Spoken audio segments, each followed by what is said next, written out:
This is Cerebral Cinema. Movies of the mind. Yes,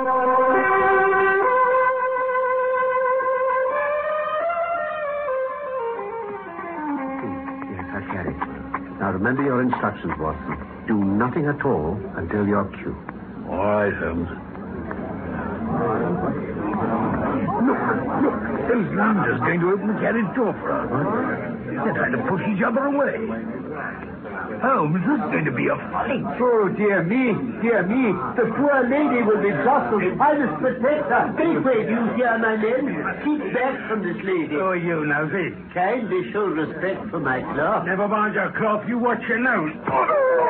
My name is Watson, Dr. Watson, and it was my privilege to share the adventures of Sherlock Holmes. I will tell you what happened concerning a certain scandal in Bohemia. Or rather, Holmes's attempt to avert one, in which he nearly lost his reputation over an opera singer. You'll see what I mean in a moment.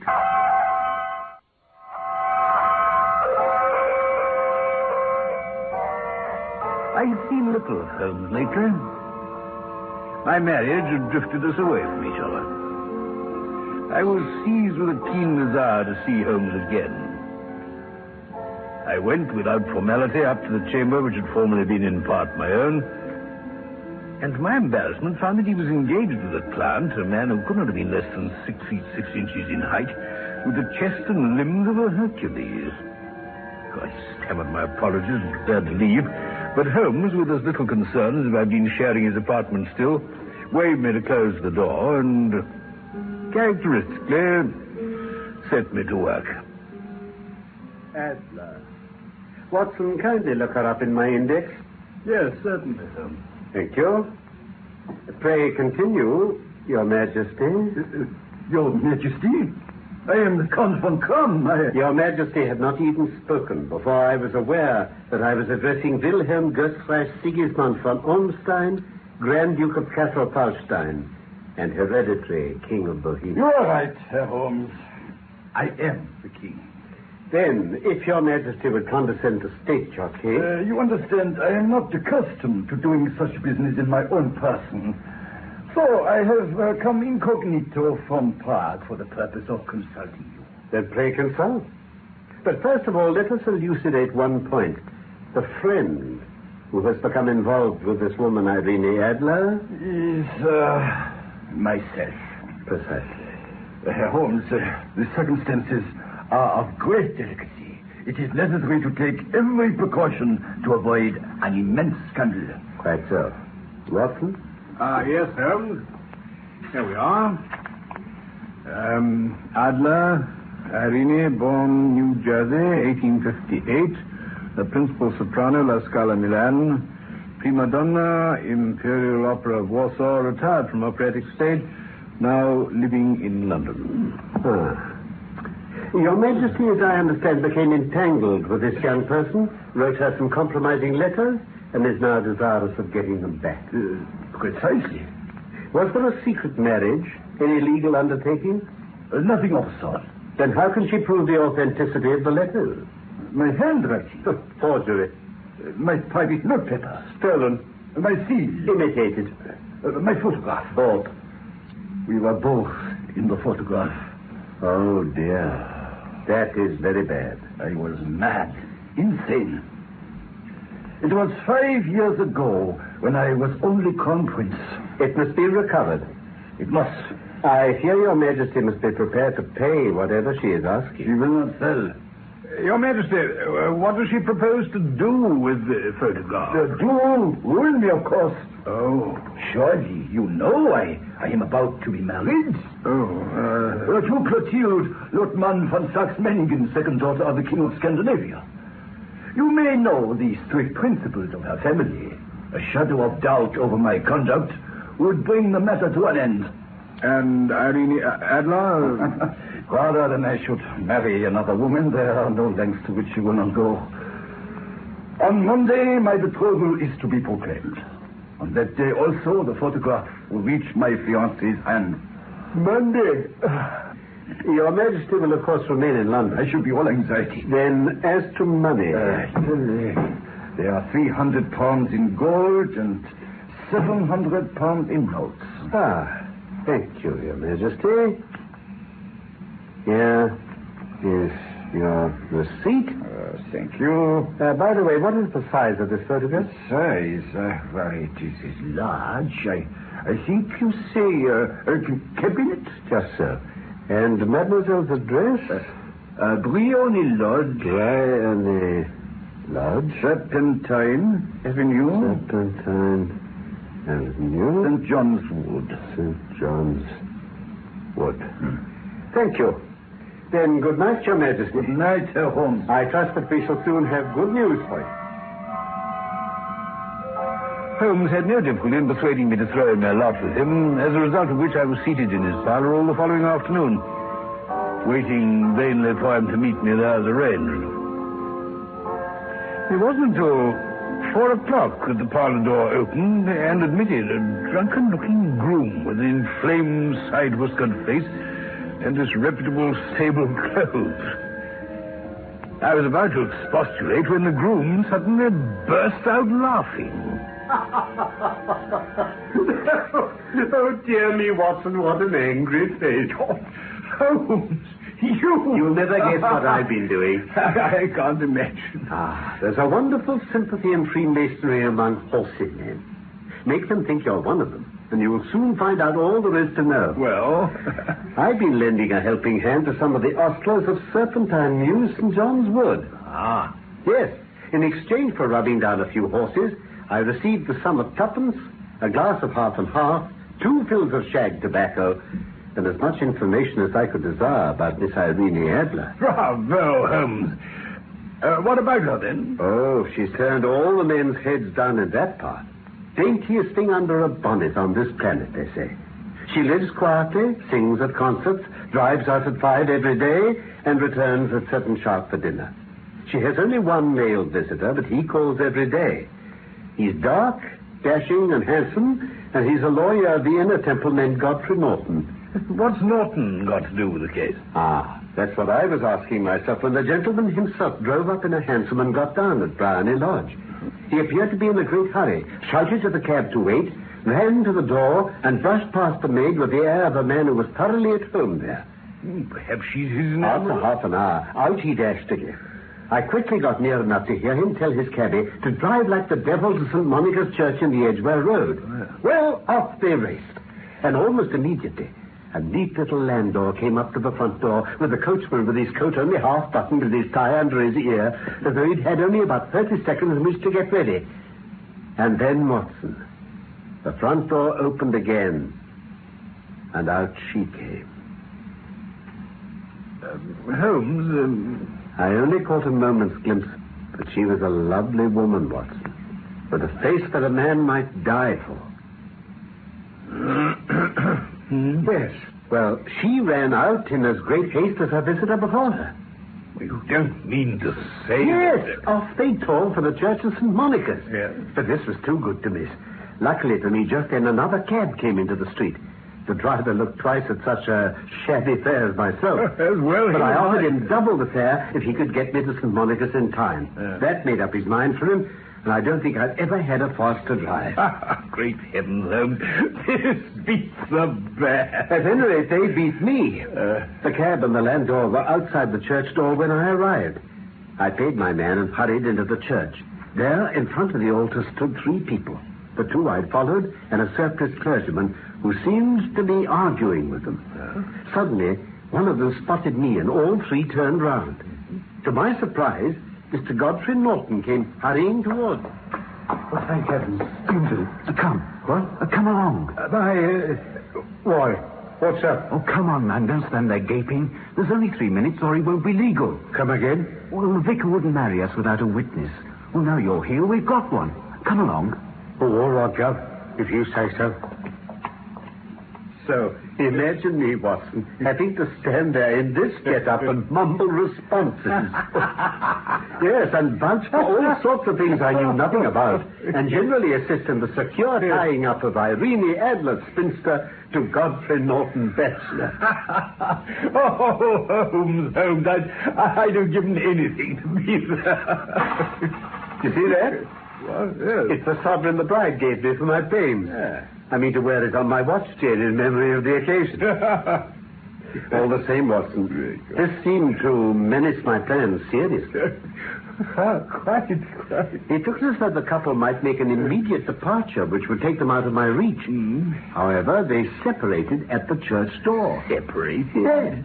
He ordered his cab to the temple, and I heard her tell him she would drive in the park at 5 as usual. Then she drove off home again. Extraordinary way to go on. Perhaps. At all events, this sudden marriage means that we cannot afford to wait longer before we act. Now, I shall want your cooperation this evening. Delighted. By the by, do you mind breaking the law? You know me, Holmes. Anything for a good cause. Oh, the cause is excellent. Now, it's nearly 5. When Miss Irene, or rather Madame, returns from her drive at 7, we must be at Bryony Lodge to meet her. What then? You must leave that to me. I've already arranged what is to occur. You must not interfere, come what may. You understand that? I am to be neutral. To do nothing whatever. There will probably be some small unpleasantness. Ah. Do not join in. Oh. You will see me being conveyed into the house. Conveyed? Yes. 4 or 5 minutes afterwards, the sitting room window will open, and you are to station yourself close to it. Yes. You'll be able to see me clearly. Now, you're to watch me.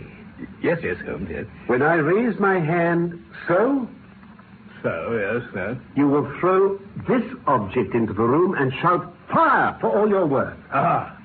What is it, Holmes? It looks like a cigar. Rather a formidable weed, my dear doctor. No, it's an ordinary plumber's smoke rocket, fitted with a cap at either end to make it self-lighting. See? Yes, I see. Your task is confined to that alone. When you raise your cry of fire, it'll be taken up by quite a number of people. Yeah. You may then walk to the end of the street, and I will rejoin you in 10 minutes. I hope I've made everything clear. Allow me, Holmes. Especially in these parts. Guardsmen, nursemaids, ideas, a bit of everything. A microcosm of our poor world, my dear sir. Never mind them, Watson. Concentrate on trying to deduce where that photograph is hidden. Oh, well, indeed, Holmes. Perhaps she carries it on her. Come to think of it, the king said it was cabinet size, much too big to carry about. He's had her waylaid twice. Could always happen again. I know. She's put it in the hands of her banker or her lawyer. I doubt it. Women are naturally secretive, and they like to do their own secreting. Wow. She could trust herself to look after it, but who knows what influence the king might manage to bring to bear on her men of business. Besides, she's resolved to use it within a few days. It must be where she can lay her hands on it. Her house? Oh, it's been burgled twice. They didn't know how to look. How will you look, Holmes? I will not look. I will get her to show me. She won't be able to. See, here's her carriage. Now remember your instructions, Watson. Do nothing at all until your cue. All right, Holmes. Look. Those loungers going to open the carriage door for her. They're trying to push each other away. Holmes, this is going to be a fight. Oh, dear me. The poor lady will be jostled. I must protect her. Make way, I say. Make way, sir. Get out of the way. Make way, do you hear, my men?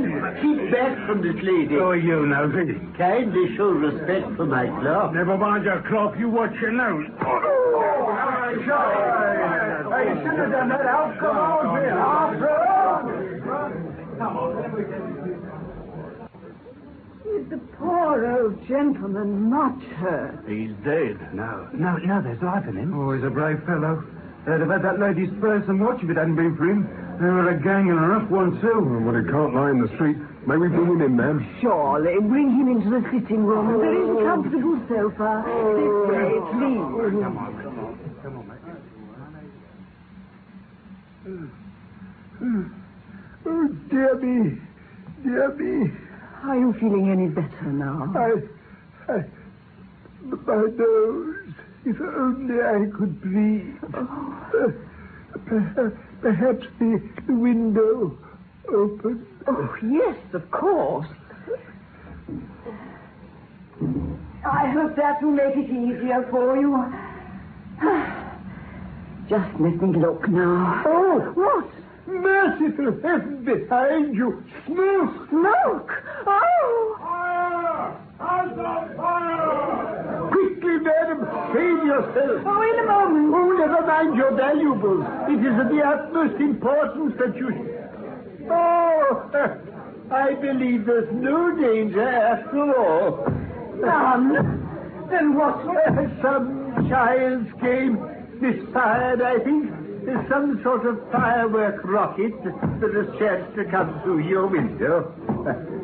See, there. I've managed to extinguish it. I see. It's all right, my friend. The fire is out. No cause for alarm. Oh, dear me. So much excitement. I do believe, though, it has made me quite forget my own discomfort. Yes, the pain is gone now. I will trouble your hospitality no further. Oh, well, then I shall... No. I can find my own way, thank you. A good evening to you, madam. A very good evening. Good evening. You did it very nicely, my dear doctor. Very nicely indeed. You got the photograph then, Holmes? I know where it is. How did you find out? She showed me. I told you she would. Oh, come on, Holmes. You know I'm waiting to hear. Well, to begin with, you realized that all those people in the street were engaged by me for the evening.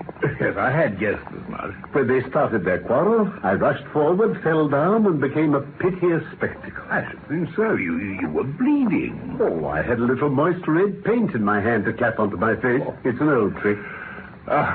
Holmes, I saw all that myself, but later you... Later, they carried me in as instructed. They laid me on a couch in her sitting room. In the sitting room, mark you, which was the room I had suspected all along. Yes. And when I gasped for air, she had to open the window, giving you your chance. Yes, but how did that help you? It was all important. When a woman thinks her house is on fire, her instinct is to rush to the thing she values most.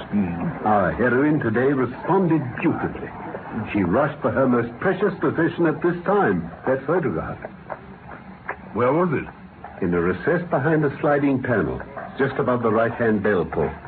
I caught a glimpse of it as she half blew it out. When I shouted out that the fire was a false alarm, she put it back hastily, and I left. Oh, why on earth didn't you grab it there and then? A little over-precipitance might have ruined everything. Besides, it might be a satisfaction to His Majesty to get it back with his own hands. We'll call there with him tomorrow. We'll be shown into the sitting room to wait for the lady. But it's probable that when she comes in, she may find neither us nor the photograph. We'll be there at 8 in the morning. She won't be up, so we shall have a clear field. Now, here's our door, Watson. Oh, got your key? Yes. Good night, Mr. Sherlock Holmes. What? Who was that? Well, that boy. I've heard that voice before. I wonder who the deuce it could have been.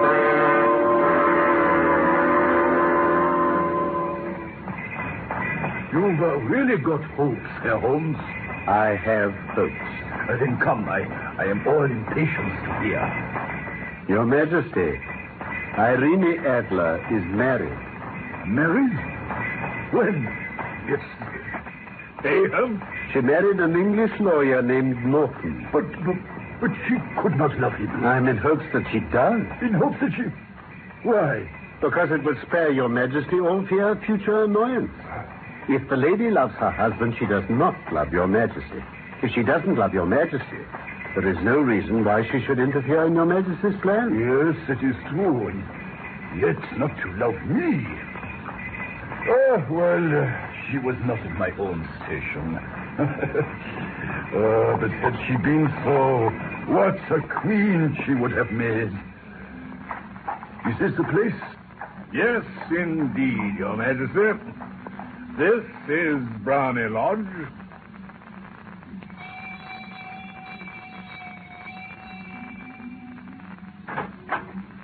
Good morning, gentlemen. Good morning. We've called to see Miss Irene... Sherlock Holmes, I believe. Yes, I am, Mr. Holmes. My mistress told me you were likely to call. She left this morning with her husband. Left? By the 5:15 train from Charing Cross. For the continent. Do you mean to say that she has left England? Never to return, sir. Holmes, the papers. We must search. Step aside, my good woman. We demand you pass in. My instructions were to let you do so, gentlemen. Then it means that all is lost. I think we'll go in all the same, if you please. Certainly, sir.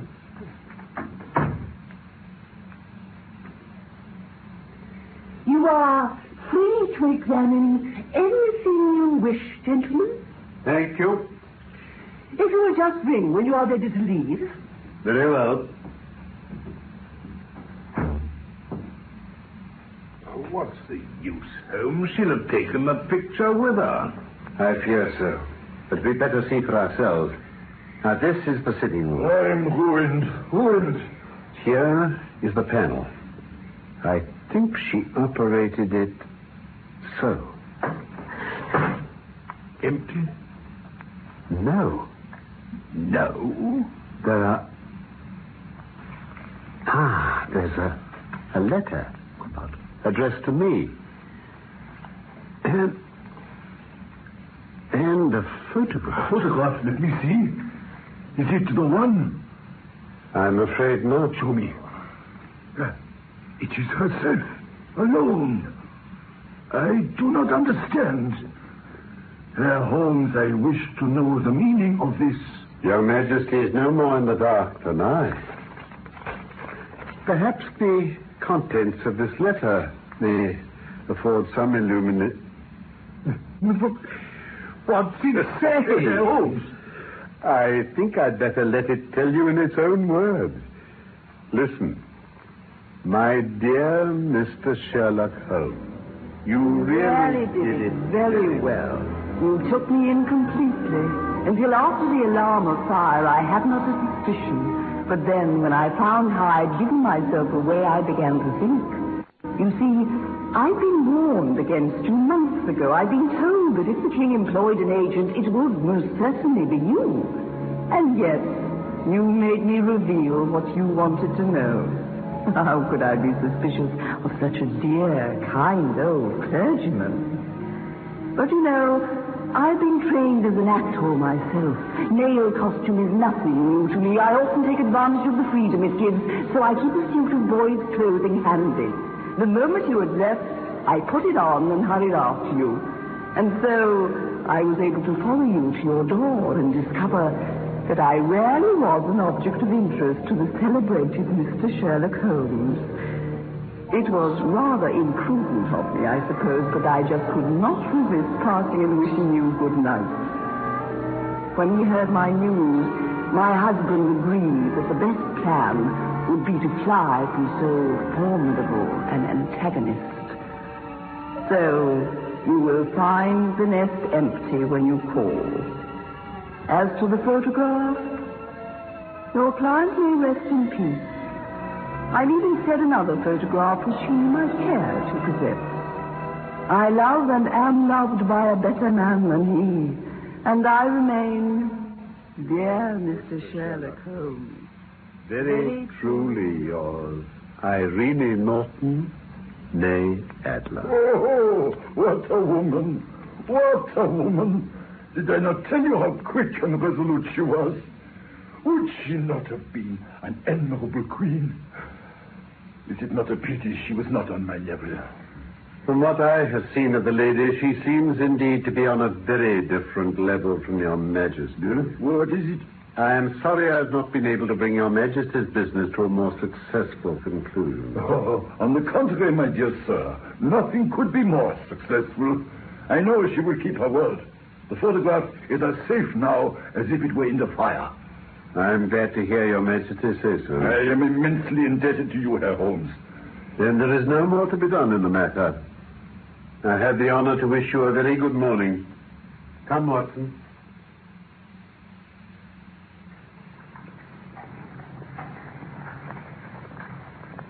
No doubt your relish for all that is bizarre and outside the conventions will move you to chronicle this little adventure for your admiring public. You just see, Holmes. You try to stop me. Oh, I shouldn't dream of it, my dear fellow. But be sure to tell them how the best fans of Sherlock Holmes were beaten by a woman's wit, and that he, who used to make merry over the cleverness of women, will think twice before he does so in future. You understand, Watson? Perfectly, Holmes. Perfectly.